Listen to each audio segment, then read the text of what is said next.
Hello sa inyo mga kasari, magandang hapon. So for today's video, sari-sari store update ang ibablog ko ngayon. Mga kaganapan at ilang weeks na lang ay magpapasko na. Ano bang paghahanda natin dito sa ating tindahan?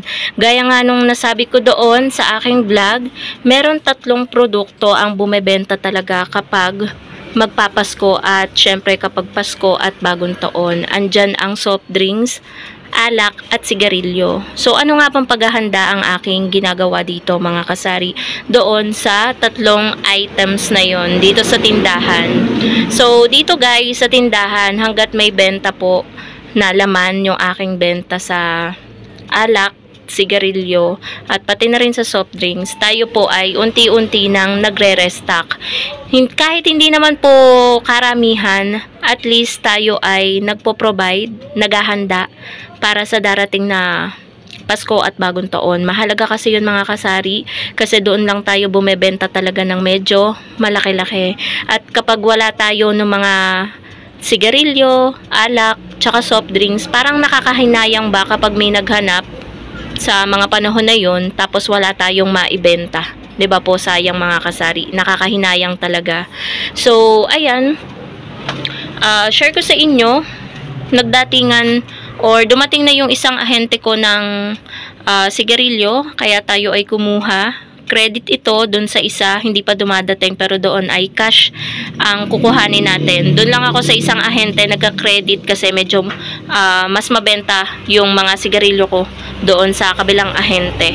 Doon sa hindi ako nagka-credit, doon naman guys ay medyo sakto lang. So ayan yung ating cigarette organizer. Tapos ito yung mga stocks natin ng sigarilyo. Kalalagay ko lang po nito dito sa drawer kanina. So, ito ang mga pula. Ayan. Kung ano lang yung mabenta, yun lang ang aking kukuhanin. So, meron tayo ditong 6 rims. Tapos, ito naman yung mga mentol. Meron naman tayong 5 rims na nandito na iba't ibang klase.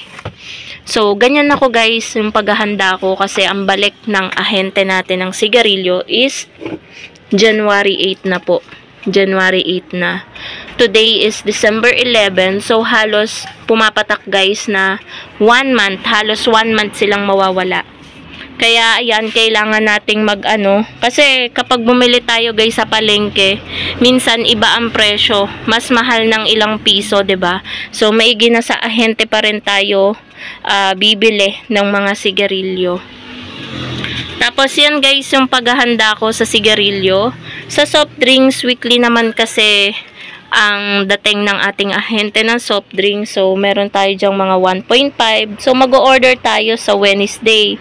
And ayan pa madami pa tayong mga stocks dyan ng mga mismo na soft drinks. And then kasalo na sa loob ng bahay. Meron pang 3 case doon. Plus may mga bakante pa tayo dito. So, mag-o-order tayo niyan sa Miyerkules.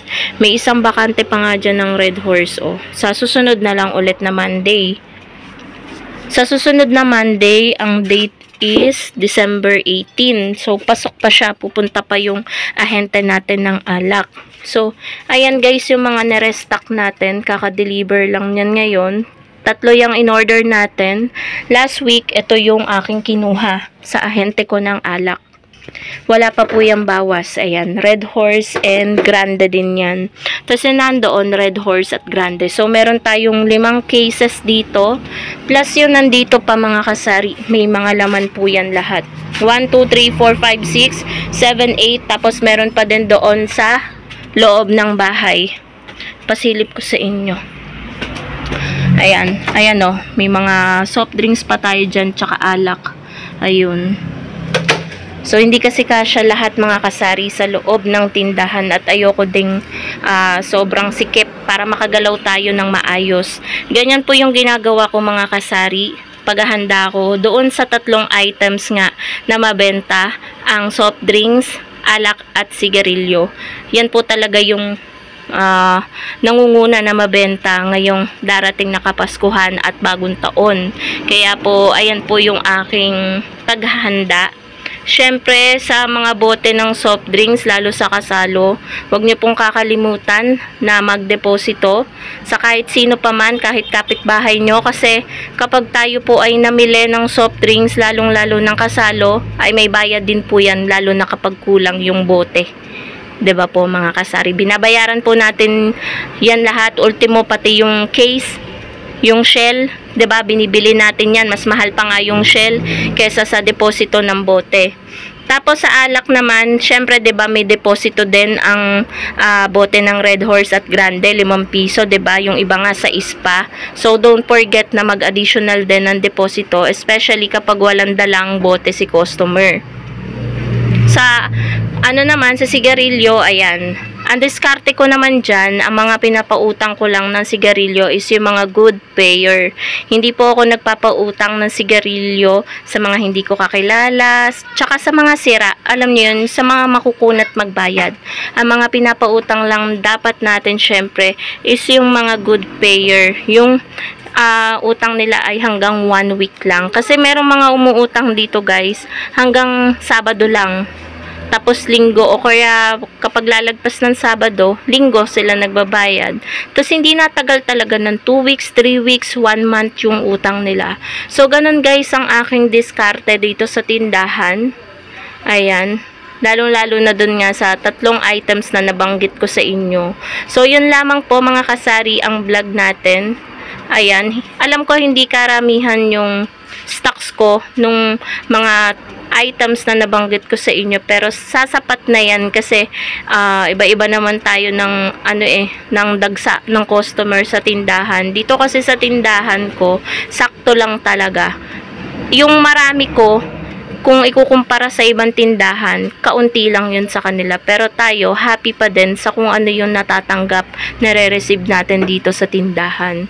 So, yun lamang po mga kasari. Ayun, sana nagkaroon kayo ng idea kung paano din kayo magre-restock, mag-i-stock sa inyo ng mga paninda.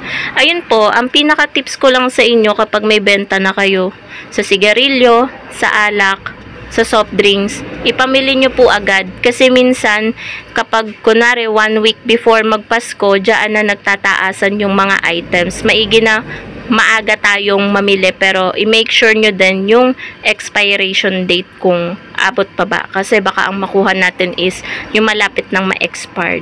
So, yun lamang po mga kasari. Thank you so much for watching. Sana nag-enjoy kayo dito sa aking vlog.